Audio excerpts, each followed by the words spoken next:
Nana KJC Company Limited and upon Nunsia Cassia Bobreno and Asono Haya Sompa 106.5 FM Accra. Ghana Deshmaima Yamamuninachi Ebranson say ye de Nunsia Cassia Bono Yade Sumo Efri Sompa 106.5 FM Accra na Efri Sompa 106.5 FM Accra no and am your headquarters Ewokumase and we are Sompa 93.1 FM. Ayiko ye 100.9 Paris France ya Damfopa Radio Takwa Sompa 101.1 Takwa Sumpaye 103.3, Tachiman Sumpaye 106.1, Sunyana Sumpaye 98.9, Nkranza Sumpaye 90.7, Doma Sumpaye 101.3, Mankasim Aya Kingdom 106.1 FM, Nenem Potamo, Wamafanina Ewoho, and a decoder Subabia Radio one Subetini Ako Nakrana. Your Facebook page near Sumpa 106.5 FM Accra, and our friends so YouTube near Sumpa FM Live. Your website here www.sumpaonline.com. Nana KJC Company Limited and Opan Nunsiaka Siebo Ebre and Nasona Densi Huniema Nakachi and Ubenya Endpoint Homeopathy Clinic. Dr. Dubois Tinton Safros Alternative Medicine Free Homeopathy Nebra Na Yemfan Samoyaria Tontina 74 Mesha a year immune booster Papa Pano Wamonso Ekahum and some of this someone who paid Makotino Ebini. Ghana man penny abedi eche ede atuja se na no atoranche mo a eto oman Ghana ewo frautade ne so no nipa bi a ekwahwere wo nkwan ho no aban be form ho ka Ghana Chamber of Construction Industry wo mo bokoko se wo mo fa chire ekwaji sika wo brampanifo enim ho hye no ora no ene wo mo bedi dwumadie bi a DVL fo ede aba montene so ni nyina ye compliance wo mo fines ahodo bi wo mo de aba no wo mo kire se onatwa sensen Okrudu River anase sutade a no ewo ho no mpanifo chim se Central Regional National Disaster Management Organization NADMO say wo ma hyese obi o wonpotam osisi dan bia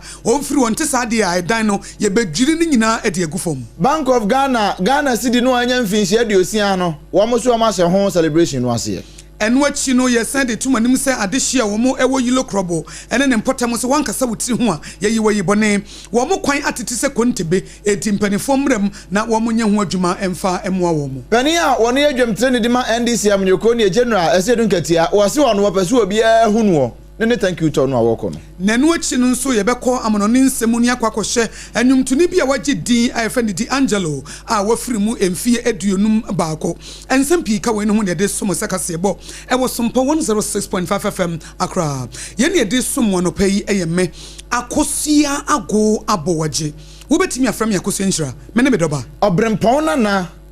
kwaku ampoma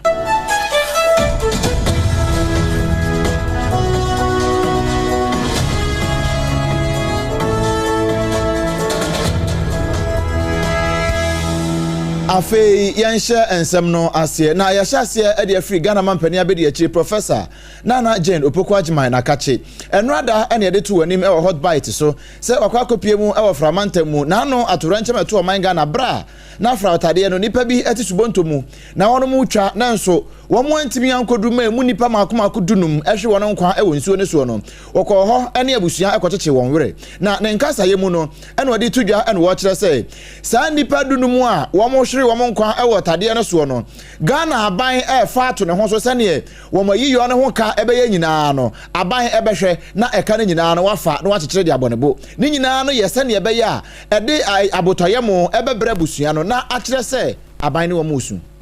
nka ye wo ho nka yete asamda nka ye pe enso enya da na ba na sa enti e ba ne se ni nso so ni nyina nso so se de a kire ye se de tie bia nda nyame ase ya na eden enso so oban no den de ya ba asama ye bete no anya enya ya asamde na emom na ese ebisa ye ho se anamon ba ne ye betu enti na se ye ba ne ye behwe se baby asam na esi no kura e wo hemfa enya da na ye baba se ene na ye campaign na de enwom ne asa ne ade eno mere wo ho na emom wo ye no wi a nipa na wo no omo ekekere man no so no oha ben no omwom amane ben na aba enti ebaya we de ntoma bebo mo de ano na enyina ya bebom na ya cheche ye ho ehwere na ya hwe nim se ye kɔ ne sen menu amenesa oba be kan bebre eye nhihye ya ye se de ebeya edan a oha de etimi ba to de bia obebɔ ho ban sen bibi timi ba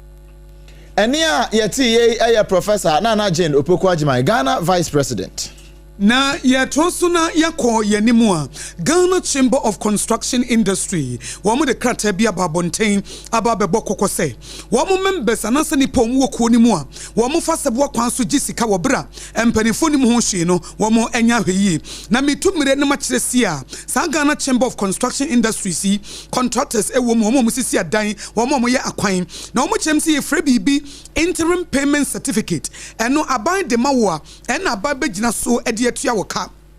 na tora bia no members ni bi wo makotuetue sika de ama nkrofo bi enya nuru no sokura na yetue ne sika na de ama no na de odi kan no na ono aba bedi akire na de odi akire na aba bedi anim se the bible kora kan se wanya hweyi a de odi akire ne baba bedi kan na de odi anim na kwakodi akire no ebi na ekoso ewo Ghana Chamber of Construction Industry na eno no omo no woso fa wo hye akwantempo so na afenso akwanso ono Kwame governs agboja wo mo ne kasa no mobile mane se omo mpani his excellency John Dramani Mahama asho mo boss contractors ne ebetu omoka ebi monya clearance sese sika namba na wo hye mo na obi oba na anu ya na ono afa ho no akwakogi sika wo hwie mu no ano na sa nipa ne nim nipa bi na wo tue sika bia mo ne etua ne de ntam na de ono ye adwuma ntentem abasa hare so no na ono akwakodi akiri. Oh, I was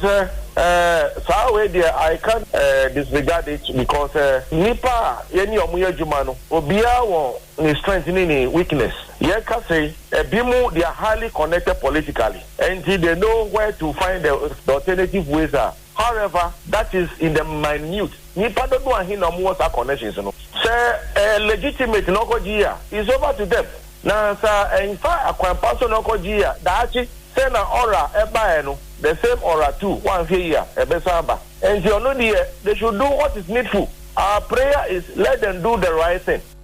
Enti obi anya ne oye pepepe se de Yankopɔ ka kire kin se wo ye de ye anka wani muntei eti se obi anya ne oye pepepe fi se ebi mu ha wo mu ni mamanyofo no na wono afa achi na wakwakogi sika na wo mo ayi adwuma so se wo mo nsa e kon mo de no wo maka achi wei eye futuo ene akwankyere ampanifo de atodwa se obi ama nani na ho se be bebo Owura Emmanuel Cherry a wono ye chief executive officer at the Ghana Chamber of Construction Industry ene de to SOMPA kasebo ene na wamu wie ye pe na DVL fo se yenso agina ha yento kakra ma SOMPA no mfama Ghana fo wamu se wamu the compliance team bi aba ya sa team no a wamu de nam ya kwan ne akwantempo so se ne be yom behwe ma perepere ye atimi akoso e wo man Ghana akwantempo so na wamu adadwen hudin ehunu se Ghana fo nhye dante compliance team no wamu adwuma ye na se eno nti efri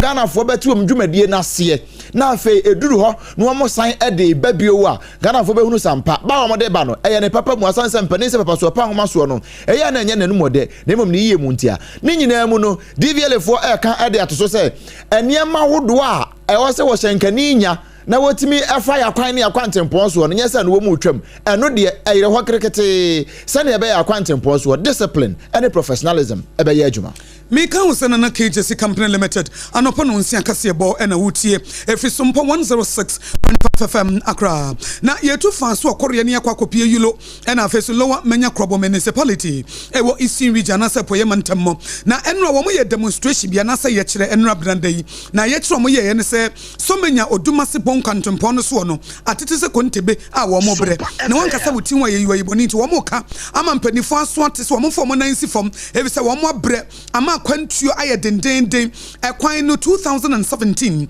ena ye chance ena ye jato wo saa besi na ye nye ekwan no eno nti wo mo de krata ekoma yelo krobo ena face lower menya krobo municipal assembly mpanifo eda no se monso krata ene mu na monya hu adwuma ene mu animu ya momfa nkomo wo mampani his excellency John Dramani Mahama so mo gidi so ye opanyi na wotie nipa kasa ne nipa ho hiahia eti wo mo yelo ni lower menya krobo ene ne mpotam wo nyina se wo mo kwan no a enkoyie na ma akobedi aye den na ekwan awo ho ache akakra bi na ekwan wo mo hyanse no efie be ye aduonu kra ye nya ho hwe eti wo mo be srempanifo so wo mada wo mo nsore wo mo tonko so wo mo nyane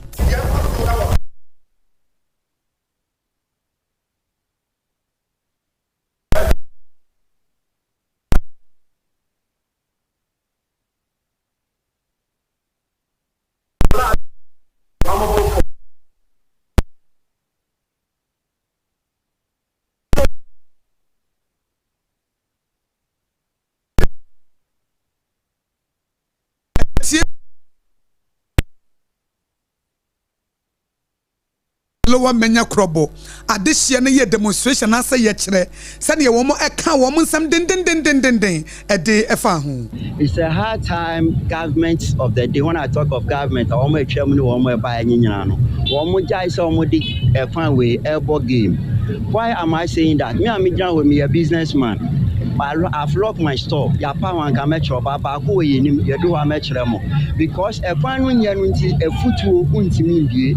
Sesi a geographic location here in the municipality here both Filo and Manya. The area high and Cassia typhoid. We know Eddie typhoid ever. The question is NDC MPP. One event a crop of 4 years. Then from 2014 to date, one month in the Ekwan way Maya. There were an NDC by 2016.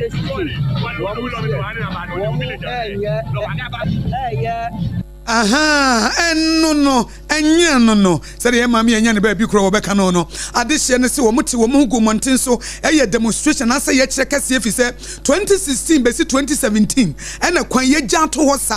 Nebiana or Mampany, His Excellency John Dramani Mahama Winim, to one more yet, not one more than Krata Quacoma Yellow Crobone, Lower Mania Crobo Municipal Assembly, no, now one more to one among and no, and then one way and a pepper pa, what would you say Mampany better now why you near Safata. Na boa ama de hye ho ahenha won kakra. Oman Ghana sika kura ba tan no Bank of Ghana. Na wo mo de nkratasie bi ababontere so. Wo mo kire se nyame yadom abosumi ni da etoso aduonu nwotwe pepepe 28 October. E na sidi no a ye di no a wanya mfinhia aduosia no. Wo mo ba bedi ne ho anniversary na se na fashe. Na ene se na anum ho ene wo mo de nkrata ba montere so sanka July bosumi ni mu no de ba no ano. E na nkom be hya ase. Ene se atoro ncham kase eto Oman Ghana nti. Wo mo piapia ade ko na nim se ebrepamu no na wo de aba. Eno ene wo mo de ho nkrata aba so say nyame adom abosumi ni de to so aduonu nwotwe pepepe no ye hye say adwumadie no ase na mpani kire say adwumadie ye ba bedi na ye be kakai ye Ghana City no so nya mfinhia aduosia no ni nyina kire say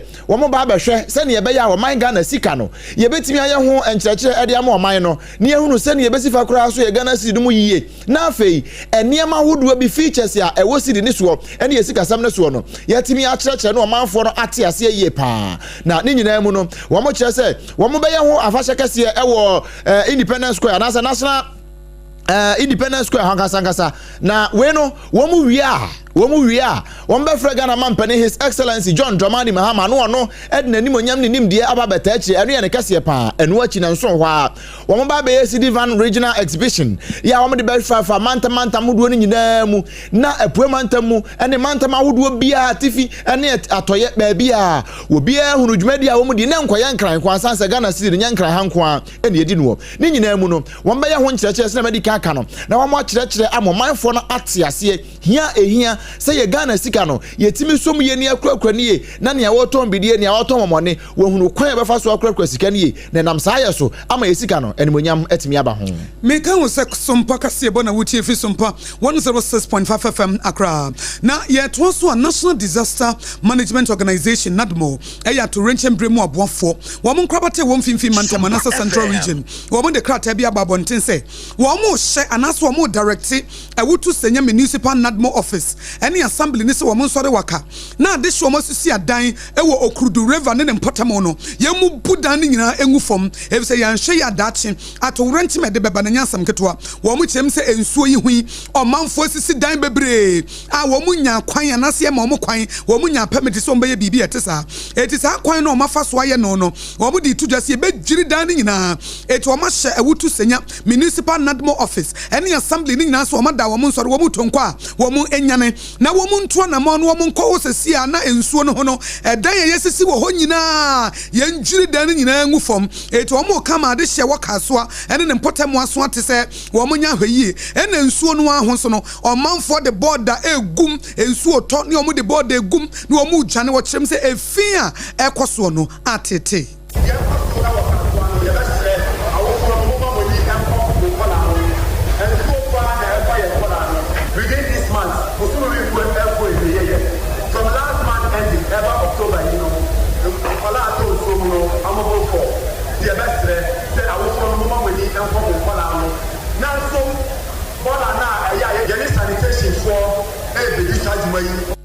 aha Okrudu ensuo no asese wo mu de efie gumu ama ensuo na sai na ebi nso asisi dan wɔ hɔ no ɛna Central Regional National Disaster Management Organization NADMO wɔn hyɛ ɛwutu senya municipal NADMO sɛ wɔn nkɔgye dwiridan ne nyinaa ntungu na wɔn asɛ dwadifo abatan ne ahwɛfoɔ sɛ wɔn so wɔn sɛ wɔn ada wɔn ma no wɔn soma wɔn a na wɔn so wɔn fa border nkɔgu nsuo no mu no wɔn nyae sɛ subanfin no sɛ de bɛyɛ kuro no ebetumi afa ne ntoma paa efra dwemtreni adema NDC amonyokuro no kyini abatan no ɛyɛ Johnson Asiedu Nketia dodo na sanemra ne sɛ General Mosquito wɔn na ɛka sɛ wɔse na no wɔnam no wɔtete sɛ ne thank you to ya wɔkɔ no binom sɛ we no ɛyɛ political strategy sɛ ne ɛbɛyɛ wɔde yɛ ahoboaboa ɛde April 2028 abɛnya no sɛbia Ghana man pere His Excellency John Dramani Mahama efiri abɛnya no so a Ghana fo behu no no mato aba ɛde ama no so nya no korɛ ɛnya no korɛ de kyɛ sɛ wɔno wɔpɛ sɛ wɔyɛ dwemtreni a n'ani so adeɛ sanse mpani sɛ bɛyifoɔ ba ɛna n'ani so adeɛ wɔmpɛ sɛ sɛ bi ɔbɛ bɛyifoɔ ba anamanfoɔ kɔ ade no bɛtoto ho ɛno nti no wɔkɔ thank you to no sanse bra Ghana foɔ to aba ɛde ma wɔn mo bra no wɔyɛ dwemtreni anaso ogusu yɛ dwemtreni ɛde ma yi ɛde ma NDC amnyoko no 2024 wɔn de di sinani mu ɛde Ghana man pere His Excellency John Dramani Mahama ɛkyini yɛ Ghana ha nyinaa ma Ghana foɔ ɛtɔ no na sɛ Ghana foɔ atɔ aba ɛde ama na wie a na ɛso no a wɔyɛ dwemtreni na nat party ni na nsuo no ɛso ada manfo na se I promise that if we are given the nod, I will come back and thank you. I don't want to be the national chairman who will be known in history as a grateful national chairman. I want to continue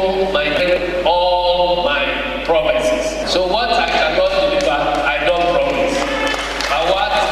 promise, I want to assure you that my word is my bond.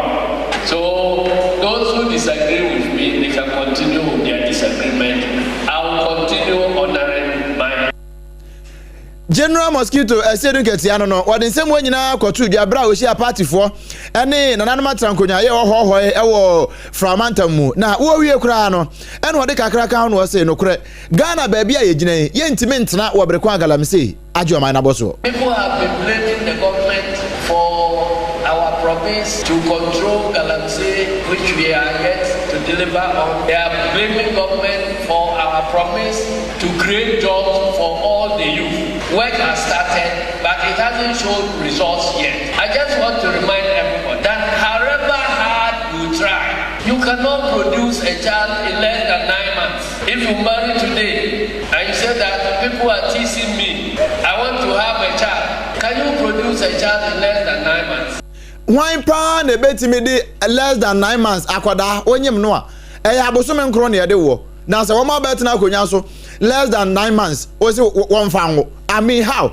Galamsey ntokwa no ehun ba bi odifine we ye General Mosquito Asiedu Nketia na basadia na ye premature me kan wo se sompa kase bo na wutie free sompa 106.5 FM Accra na KJC Company Limited no pa no nsia kase bo eno no mibu sasa no wato awie na wuto awie ye no wa chance a wusi da no na hemfa na wuto adansi ho niam ne free sanya ekoba simpri mu nchen na wuto no dia ene wa fom kwanti bra kwam na wo ba kwam obenya nadoa obenya plywood papa building wires ne cement ene iron rods ne nchen de bodanso papa bia wonni ho agro pa na wonni ho agro de ye quality building materials ena ekoba simpri mo wo bema ba ene de ema wo Ghana form wo amono ne ye amutie sompa 106.5 FM Accra no monsha no so se mudan na musi no monsma mo agent fo no ene mabusuafo no se ekoba simpri mo ho wo benya quality building materials ane boda form enye nwanwa se na no trailer ne truck nyina Central Steel for their channel se outstanding services 2023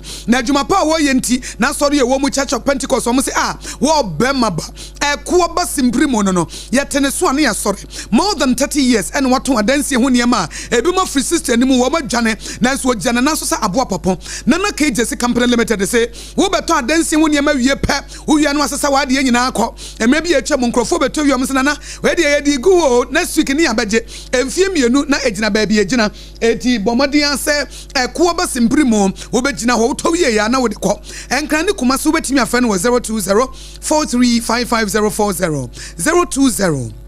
435540 na Endpoint Homeopathy Clinic. Dr. Dubois ne dom. Endpoint nso SOMPA kasebo wo mutaye chipampe. Eba alternative medicine de demufua o mudi adwuma more than 17 years. And Dr. Dubois free you ko be pie Ghana. And what the Endpoint Homeopathy Clinic ba ye. Ekobo ne nsese baako. E was Pinterest kwan so. Baby e friend share signboard no. Na wa bia ayaresabia kese bi wo ho a kwhye emfidie a wodi adwuma na enyansamwa. En was anko komase. En na kronoma bo hia komase. Okobie baako ho. En na tema community 22 so baako nso gina mo pampe enti. Sa wo ye oba na sa wo ye bema sa wo ye akwada sa wo ye panyi sa wo ye abrante sa wo ye ababa wa yare bia a edu nya ne bra. Eti infertility in men and women say ya wo premature ejaculation bema ye de 30 seconds atu din ho. Anase low sperm count wa aye reproach on your neck no bra ne anyim free ho. Yenyi albatross around your neck no. Endpoint Homeopathy Clinic wo mo ewo lab technologist ewo ho a obetimi ahye wo enye lab technician we ye technologist ankasa radiologist and so on ti ono de wo ba afei na ye be the root cause of the disease enye ba bia hwe wo ya okwa anu aba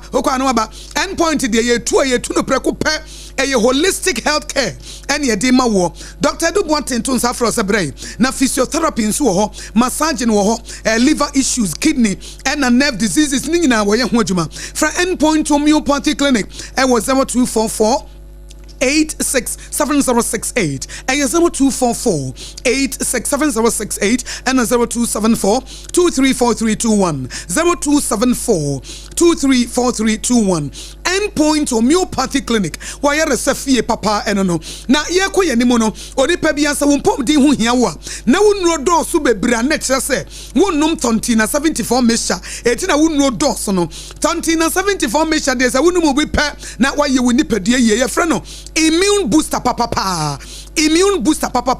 yare bia benya wo infection bia beba na kyesa sojafo wo nipadua no wo ma ye mre enti ye ton safro se tontina 74 mesha ne fe ne T74 no sa wonum bia no waye wo nipadua yie afedi sojafo no wo ma bo ho a wo ma ye mre no wo mo be exercise wo mo ho wo mo be revive wo mo ho wo mo be resuscitate wo mo ho wo mo be quicken wo mo ho no wo ma gina wo mo na so pabne so enti se bia wo nan e na yare bi ba na broskoto na to ba bi hepatitis B and C ba no abroskoto no ulcer ba no abroskoto no high blood pressure no abroskoto no yare bia wo tutu ne tesabanche adentia immune system no opabene so wajana na so eye tontina 74 mesha na ekoye nti se wonu do so a hwere nyina gu na fa tontina 74 mesha ne besi wo na wo no mo no na wo ye wo nipadua yie eni kwansa wo yare ansa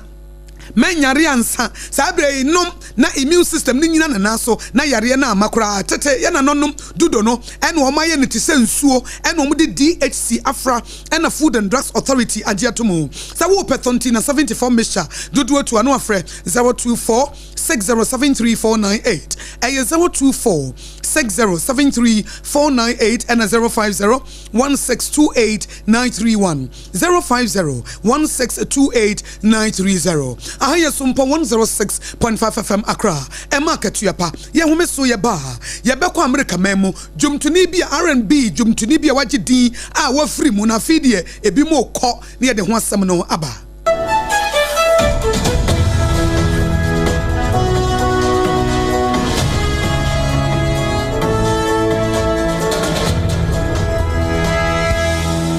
Endpoint Homeopathy Clinic Ghana had obi anim sesa ye prostate na baby omutibi ye screening ema hu ni ye etu ase a na ye Endpoint Homeopathy Clinic anase ye kidney ye liver problem wo fa baby na adjujo na de fa ne premature ejaculation no a ba ma bi a wo ne wodofo akwakwahia ase wo di ne ho agro ase wo tonte ene ye bra Endpoint Homeopathy Clinic na ye moa wo ema ne mema mo pa wo ye Endpoint Homeopathy Clinic wo mo damufua yare bia infections bi ne wo ho anase bia wo hwa wo fa baby na adjujo kidney problem prostate de ye Endpoint Homeopathy Clinic kuma se ubehu Endpoint Homeopathy Clinic e wo kronoma bohia e na Accra hanso so de wo mo gina mu ankasa e wo Spinters bebre friend share signboard no huduro na ubusasa wo pe Endpoint Homeopathy Clinic obi a ebe kire wo for Endpoint e wo 0244 867068 and 0274234321 Endpoint Homeopathy Clinic wo mo demu fo Ewra me pa cho bra na me hwa de wo bag bra aden enen so biem time heba mixture ya me ka say yi ba akun ani wayi me yensen bra sanya time heba mixture esia gyimi ni me fiefo enya de abako ebeso yen we de udi se ofa ni nyina time heba mixture me ka say me di one dance ya heaven ene de mekwa akopie enti se malaria we draw ne time heba mixture enye enunku o de nanum ato a wontimi ani die no time heba mixture duo no ene ye ma o oba a wafa afuro de o ma akwada anofo ene akwada woni mfie dumienu entimi num aduro yi bi se obeto aduro yi bi anoma hwe se wakọ hospital anase lab am ye hu se wo atridie malaria yi bi ansa se o petam heba mixture enu dudu atu a fo ani kire KNG Herbal Center ewo Emrom Abidjan House ana ba akoso wo atonsu Monaco Junction eno echi obenya bi atowo over the counter medicine sellers ene herbal shop dodo na emu Fre 0244 417669 Kayo set time no TIME time herbal mixture afi malaria fever bi adani ziba ewo mu no betu akọ FDA agi adwade nkratoa yi atu tontonte yenum nsane e fadwen ne e fadwen mpa say na nim say brebi beba ama tonti na 74 upa ye ne simple T74 abeye aduru tonti na 74 ana T74 asa twe yadwene esina nanom dodo so say de na dodo bua ma na nanom enyare basabasa no saa na tonti na 74 ana T74 ebu anipadua no emo immune support enti obi onum bie no abrebia ne ho den tonti na 74 yi nso yaye no se nsuo krokro wa kama enti ba bia wonam bia obetimi de wade akọ samene wa anka free na ekroyi eda no nko na wie ye wa bra mennom T74 samennom tonti na 74 amenya hoodin mennom ne dabia T74 yi eye hahama ene ye de aye na DHC ena aframa na ye kama saa no T74 ahoodin ni apomuden kwa wokọ pharmacy ana ba bia to nro bia ubenya tonti na 74 yi bia to T74 yi enye ma oba wa fafuro ana obi a oma nufo ana se obi a onya mfie dumienu eto phone 050162891 and 0246073498 FDA agi adwadi nkratoa yi atom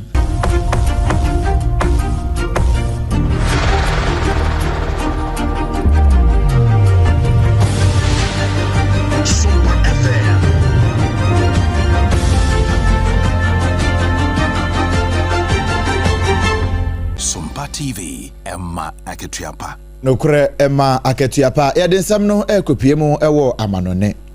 wa amanone nsem no America nyuntuni baako a ye frɛ no sɛ Michael Eugene Archer a dodo na abɔ ne mrane sɛ D'Angelo wono eneme ne wokase wato ayanom ewo ensie do wonyamfinhia no aduonum baako na D'Angelo a ye kana asemi na oye R&B nyumtuni nya R&B nko a ena no oye nanso eno na dodo na de nim ni pa ne genre of music ano oye no ebi eye neo souls ena fe progressive souls no san bo fon kokora san ka ho na wo kire mu a wono akasa no wo no ewo afi apem 1974 Brenumu and wo no February 11 1974 and wo no na enrada woto ayanom e wonse do bra na busua e de ba abontere se onya cancer anase kokram na e de ne koye na ne nwumpa ya dodo na de nim ne first album ya wo de ba ye no na wato din se Brown Sugar 1995 na wo de ba adwaman so na nokore Brown Sugar baji di ni papa ama nam so krampo ma International Records womu hwehwe mu a na from say Recording Industry Association of America womu che say nanyum no ete so pa sa abre no ma wono mo na ete nwum ase etimi twro nwum ete nwum mo timi sampa nwum we de ka akoma no womu say nwum we de e ka kosi sunsun mu e ma obi a agitomu pa enum eno didi fa mu a baje Grammy ene Grammy Awards no wosesa gu ne bo pa eno achi wono ankasa mu no na wosan so etro nwum enyanom no ne tonko ana no woto na emum na wotro wono ankasa mu esan ye record producer ya wosan so twro nwum mamanfo e produce nkrofo pa na papa yi nunwum agidin yie pa ya kopie mu America manfo ansi ni fam kra eno na enrada abusuafo de ba montre se ni bremu a na owo fam kakra no na obattle cancer na se cancer aba na so a wogusu a ya wo ko eno na fofia ntoata no adwade aba mu a enra wodane toye Onyame mfa ne kra ensie kase bo no wasi na ensema ye de summo anopa de makotene no ebini Ghana Chamber of Construction Industry wamabo mo members kokosese wonim na ebra so na sese etua wo kana wo fa kwati kwanso ekogye sika no wo akire fi se wonim mpanifo ene amonyofo no wo mchewo a emra ene obedi wono mo a wo moto ye ewo frautade ne so no Ghana man pani abedi agina Ghana ban na mu se wono mayi yo ho ka nyina no abanyafa Central Regional National Disaster Management Organization NADMO fo chire mu se wa hye ewutu senya municipal NADMO office no ene assembly ni se o manfo masisi adan wo ba bia okurudu ensuo no ewo no yenkobubu ni nyina entum sana General Mosquito eseru ketia wo se enye thank you to sane wode kopa 2028 abato na emom sane wo chese na ni so se dwemtre ni de ma NDC ehun thank you to no wakoi enro anso ade hye wo yilo ni lower menya krobo municipal assembly ewo eastern region apoye mantemmo ati wo hungu montin so ye kire se wo mo kwan bia 2016 ye sha ase ni besinne ye nye ntimpanifo ada wo mo nsore no mo meye mo awo Michael Eugene Archer dodo na nimti efre no the Angelo R&B nyumtoni wato ayanom wonse do a wonya mfinsia na duonum ba kugya nkwada miensa wachire kasebo no wasi ye ne de somo no pay eyeme akosua ago abowaje wobetimi afrem yakosua nhyira mene medoba obrempon na kwaku ampoma nana KJC company limited no pa no nsia kasebo woto adansi ho niema ena wutie ye no endpoint homeopathy clinic Dr. Dubotin wono so to nsafra tontina 74 missions wonya bi ebeboa na kasebo efri SOMPA 106.5 FM akra no efa ye headquarters ewo Kumase eye SOMPA 93.1 FM ena Kumase ho na yiko 100.9 Paris France Adamfopa radio takwa SOMPA ye 101.1 takwa de SOMPA ye 103.3 tachima SOMPA ye 106.1 Sunyana SOMPA 98.9, Nkranza SOMPA 90.7, Doma SOMPA 101.3, Mankasim Aya Kingdom 106.1 FM, and Omafaho Ediama Cape Coast, and then Potamunina, and SOMPA FM, baby decoder one, a honsu ubenya ebra, radio no e one oko, na SOMPA when the boss wa yedem, your Facebook page, you know, but like page in the follow, Aya SOMPA 106.5 FM Accra, now what the Accra Nasoso, and a SOMPA FM live, and also a YouTube. Your website www.sompaonline.com. Yadamu nyina se na ye koyeba ye de Ghana today ebetwaso.